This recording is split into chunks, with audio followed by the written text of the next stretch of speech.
Kes. Kami persilakan Pak. Kemudian yang ketiga yaitu Ketua Panitia Natal Bapak Elsi Tanggang, dan kemudian Wakil Ketua Panitia Natal Bapak M. Gulo, dan juga Bendahara Natal yaitu Ibu Bukit. Kami persilakan. Kemudian mewakili jemaat Bapak Putri Simanjuntak, dan mewakili undangan Bapak Pendeta GSRI dari Jerman. Kami persilakan Pak.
sorga dalam nama Tuhan Yesus Kristus.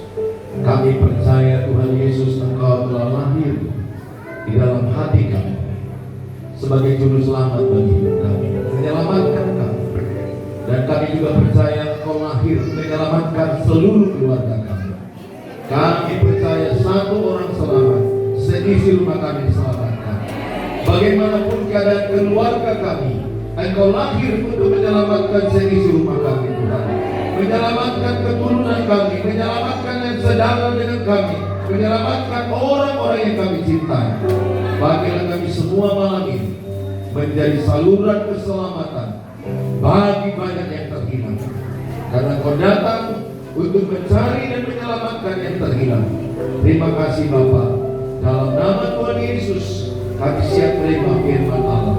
Yang siap sama-sama katakan amin. Tepuk tangan yang meriah bagi Tuhan Yesus. Silakan duduk Bapak Ibu yang saya kasihi. Shalom. Terima kasih buat Ibu Gembala dan semua keluarga besar daripada di tempat ini yang sudah memberi saya kesempatan. Ini yang keempat atau yang kelima saya lupa. Sudah lama saya kembali ya. Saya senang ketemu dengan Inang dan semua Bapak Ibu yang saya kasihi. Shalom. Bilang sebelahnya selamat Natal Kristus. Bilang sebelahnya selamat Natal Kristus. Ya, Natal itu artinya kelahiran. Berarti selamat kelahiran Kristus. Saudara yang saya kasihi, yang tema yang saya bawa adalah Allah hadir untuk menyelamatkan keluarga. Apakah ada PPT-nya Pak? Bisa? Oke, kalau nggak ada apa-apa. Nah saudara, saya akan ajak kita baca dari kitab Matius 1 ayat 21 sampai kepada ayat yang ke-24. Matius 1 ayat 21 sampai 24. Ia akan melahirkan anak laki-laki dan engkau menamakan dia Yesus, karena dialah yang akan menyelamatkan umatnya dari dosa mereka. Ayat 22 Matius 1. Hal ini terjadi supaya genaplah yang difirmankan Tuhan oleh Nabi. Sesungguhnya anak darah itu akan mengandung dan melahirkan seorang anak laki-laki, dan mereka akan menamakan dia Immanuel, yang berarti Allah menyertai kita. Ayat 24. Sesudah bangun dari tidurnya, Yusuf berbuat seperti yang diperintahkan malaikat Tuhan itu kepadanya. Ia mengambil Maria sebagai istrinya. Saya bacakan di ayat yang ke-19. Karena Yusuf suaminya seorang yang tulus hati dan tidak mau mencemarkan nama istrinya di muka umum, ia bermaksud menceraikannya dengan diam-diam. Ayat 20. Tetapi ketika ia mempertimbangkan maksud itu, malaikat Tuhan nampak kepadanya dalam mimpi dan berkata, Yusuf anak Daud, janganlah engkau takut mengambil Maria sebagai istri, sebab anak yang di dalam kandungannya adalah dari Roh Kudus.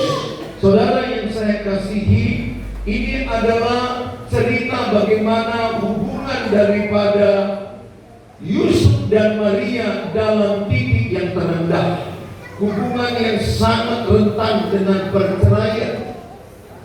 Pada ayat yang ke-19 bahwa Yusuf diam-diam ingin menceraikan Maria. Tetapi ayat 20, intervensi Tuhan berkata kepada Yusuf, jangan takut, aku menyertai engkau. Jangan takut bahwa anak dalam kandungan Maria adalah dari Roh Kudus. Aku menyertai engkau, jangan takut. Saudara, krisis ini sangat menentukan kelahiran Juru Selamat.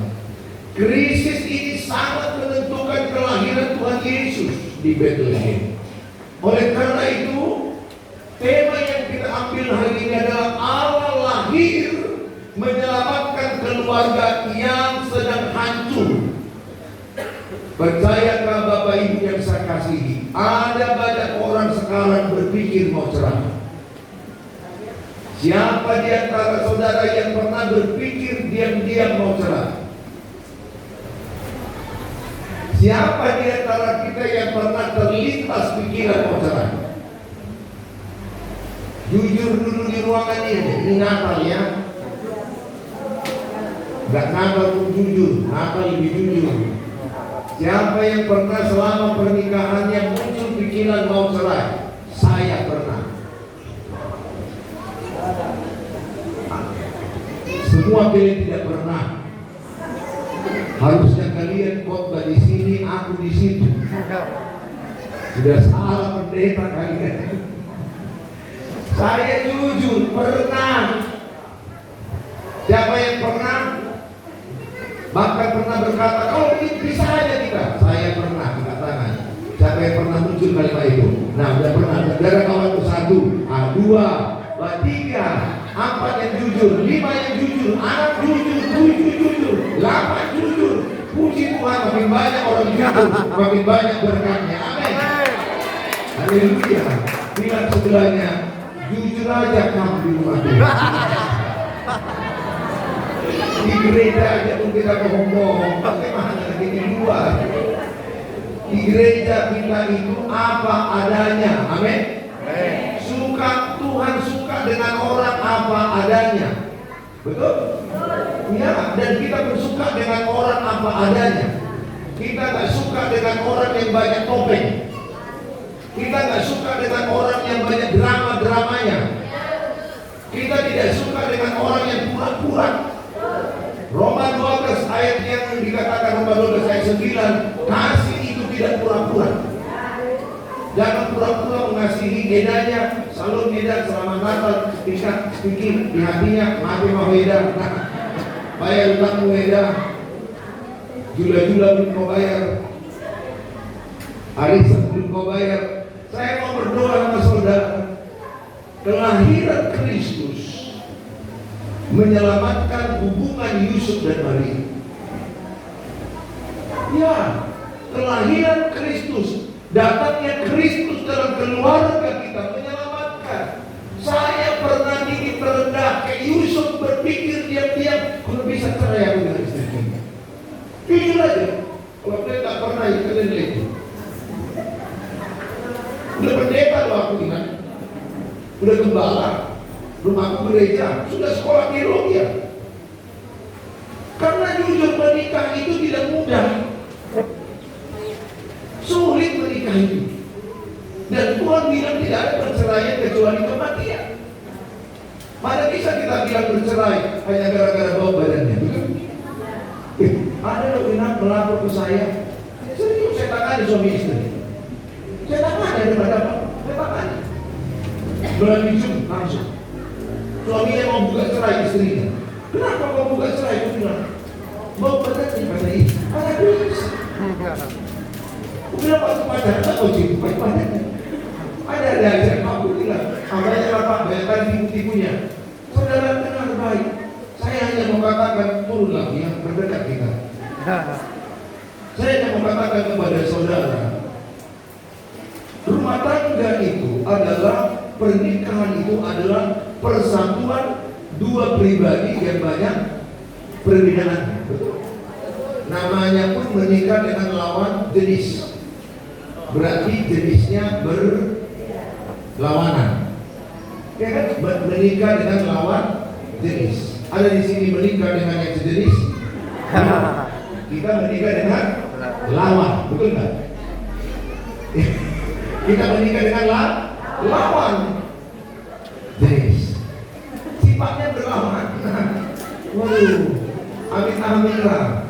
Perbedaan antara perempuan dengan laki-laki 1001. Istriku pernah hanya menyuruh aku, Pak, tolong gantikan dulu galon aqua itu. Terus, aku tarik nafasku panjang. Didekatinya aku, gak senang Bapak ya mengganti galon itu. Loh, kenapa rupanya kan gak ada bilang apa-apa. Rupanya istri-istri ini bisa menaksirkan nafas panjang. Bisa loh perempuan menaksirkan nafas panjang. Padahal sama kami laki-laki kalau orang main karate tarik nafas artinya apa? Tarik tenaga kan, begitu kan? Pernah kali orang karate? So, itu kan tarik tenaga. Tapi sama mengganti garam uang. Enggak ada, udah nggak suka. Loh, napasmu kayak gitu. Loh, napasmu kayak mana rupanya? Jadi maksudmu nggak boleh laki-laki tarik panjang rupanya. Masalah bahasa juga beda. Bagi perempuan dengan bagi istri-istri, bagi yang pacaran perempuan, bagi mereka kata tidak belum tentu artinya tidak. Bisanya istriku pernah berkali-kali kejadian, mau nonton, pernah janjian, mau pergi ngopi, jalan-jalan ke mall, telat saya bilang, "Mam, jadi kita jalan-jalan, jadi kita nonton." Dia bilang, "Tidak, karena telat, karena aku telat, karena ada orang yang kudoakan, ada orang yang kulayani." Tidak, katanya.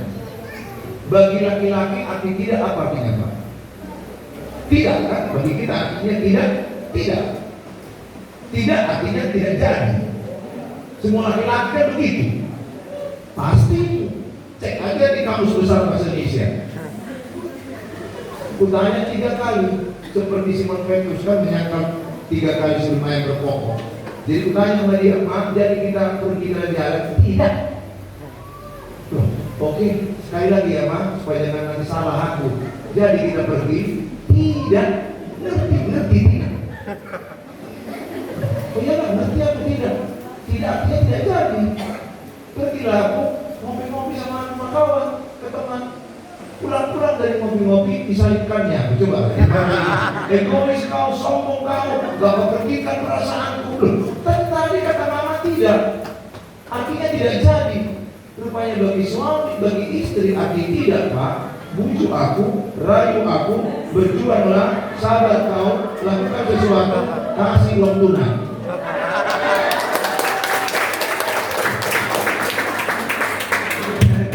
Bertengkar lagi, kan jujur lah ya, masalah suami istri berulang tidak? Sama nggak masalahnya? Sama, ya nggak belajarnya kita sering. Nggak belajar sama. Berulang lagi dia bilang, jadi kita mau pergi ke pesta karena terlambat. Enggak. Di otakku, bujuk aku, rayu aku, berjuang kau, sabar, lakukan sesuatu, kasih uang tunai. Habis itu dia bilang enggak, ku sapu rumah, ku cuci piring. Kemudian 1 jam kemudian, ku kasih uang sama dia, uang amplop. Ku bilang, jadi kita pergi ke pesta itu. Berarti bagi seorang istri arti tidak apa artinya terima, bujuk aku, rayu aku, berjuanglah, lakukan sesuatu, sabar, kasih uang. Makanya saudara, begitu pernikahan itu satu masalah. Perbedaan kita banyak. Pernah saya disuruhnya ambil dulu kunci rumah, di mana kamu letakkan? Di laci dekat ruang tamu, di laci nomor 2 bagian kanan bawah. Pergilah ke Pak, laci bagian nomor 2 kanan bawah, laci nomor 2 bagian kanan bawah. Putari laci itu, nggak punya kuncinya. Terus aku bilang sama dia, nggak terlihat. Di mana? Ada di situ, katanya. Pergilah dia aku, Tuhan tolonglah, di mana kunci itu? Ku cari lagi, nggak dapat juga kunci itu. Terus dia datang, dia bilang, enggak, ini kuncinya, ini kan kuncinya. Coba bapak-bapak disuruh mencari, nggak dapat. Siapa yang pernah kayak saya, disuruh mencari, nggak nampak yang dicari, padahal ada di situ. Coba katakan yang pernah. Oh, sama sama kita ya, bersama penyakit kita. Kenapa begitu? Karena bapak-bapak, mama, ibu-ibu melihat pendek dan lebar. Itu mata kalian begitu, pendek dan lebar. Coba suruh bapak cari jahe di kulkas, tak dapat itu. Cari kunyit, tak dapat itu. Karena bapak melihat jauh tapi sempit. Makanya bapak-bapak itu bisa lihat jauh, itu pilong, itu tembak, itu tak apel, begitu. Sniper kan, itu kan begitu, jauh. Itu perbedaan, banyak kali perbedaan kita. Aku istriku bilang sesama aku, asal apa kau cari? Dapat katanya. Dia Allah, dia Tuhan, tolonglah apa yang kau cari supaya dapat. Dan jangan marahin kami. Saya hanya mau katakan sama saudara, 1001 perbedaan kita. Coba sama-sama semua buka tangan semua. Sama-sama buka tangan. Yang punya tangan ya, yang tapi yang bisa buka. Yang punya tangan aja, mari kita berdoa. Mari berdoa. Siapa yang kiri di atas, angkat tangan. Jempol kiri di atas. Yang jempol kiri di atas sama kayak saya, angkat tangan. Oke. Siapa yang jempol kanan di atas? Nah, coba. Berbeda nih? Berbeda. Siapa yang membuat itu berbeda? Tuhan. Betul, Tuhan yang buat itu berbeda. Mana mau kalau buat kanan enak rasa. Bisa aja, ayo kita berdoa tapi kanan ke atas begini kan. Ya ada yang mengganjal kok enak ya. Pas gini buat enak. Iya kan? Nah, bukan karena kebiasaan. Biasanya kalau orang yang kanan di atas, yang kiri di atas seperti saya, dia otak kanan biasanya. 70% otak kanan itu ciri-cirinya suka mengimajinasi, suka menghayal. Parangan-angan partai dong itu dia suka menghayal aja.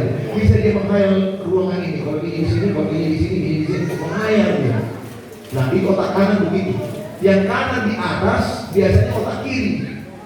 Nah, otak kiri ini biasanya orang suka hitungan, teliti berhitung, rapi, taruh sepatu, rapi, dia piring, rapi. Nah, itu otak kiri. Keuangan juga rapi kali dia. Kalau otak kanan nggak rapi dia, nggak rapi. Artinya apa? Banyak perbedaan kita diciptakan Tuhan, saling melengkapi. Coba, ini kan contoh ini istri, ini suami. Istri punya kelebihan? Punya. 1, 2, 3, 4, 5. Coba suami-suami katakan oi, suami-suami. Oi. Sekali lagi, suami-suami katakan oi, suami-suami. Oi. Banyakkah kelebihan istrimu? Ya. Wah, mana lebih banyak kelebihan atau kekurangan? Ya. Oh, kelebihan. Banyak kelebihannya. Karena tadi ada juga suami yang jengkel sama istrinya, dia bilang nggak ada kelebihan istri ini.